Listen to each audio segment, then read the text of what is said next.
बिस्मिल्लाहिर्रहमानिर्रहीम। अस्सलाम वालेकुम नाज़रीन। कंबर में रवायती बैठक और सकाफ़ती मश्क चेरी प्रोग्राम का इनेकाद कंबर बाईपास पर किया गया। हमारे नुमाइंदा एक्सोसी अली गुल मुगैरी के मुताबिक पंडाल को सिंध की सकाफत, रली, अजरक और बलियों से सजा दिया गया, जहाँ पर मुकामी फनकारों और शायरों ने अपने फ़न का मुजाहरा करके खूब दाद हासिल की। मश्क चेरी तकरीब में फनकारों ने महफिल में सूफी राग गाकर चार चांद लगाने के साथ साथ आने वाले शहरियों को भी झूमने पर मजबूर कर दिया। आने वाले मेहमानों को यूथ फोरम के रहनुमाओं सिंध की सकाफत अजरक टोपी भी दी गई। मश्क चेरी सिंध की पुरानी सकाफत है जो मुकम्मल ख़त्म हो चुकी थी। सर्द रातों में बैठक करके आग जलाकर दूर दराज से आए हुए दोस्त अहबाब मिल बैठकर सकाफती दिन मनाकर अपनी रवायती सकाफत को उजागर कर रहे हैं।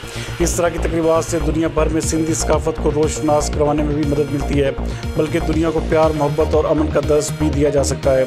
सिंध सूफियों की धरती है, जहाँ पर बैठक, मश्क चेरी और रवायती सकाफत सिंधी सर्द रातों में मनाकर खूब लुत्फ़अंदोज़ होते हैं, जिससे मोहब्बत और अमन में भी इजाफा होता है। मज़ीद इस हवाले से देखते हैं ये रिपोर्ट।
बेच पयो वेचारे वणसा ही लिखे कम कयो ऊचारे चम चुटाई था ए वने सूर सयो पो बेड़ी रीत रयो पयो करे गुजरान गोर से।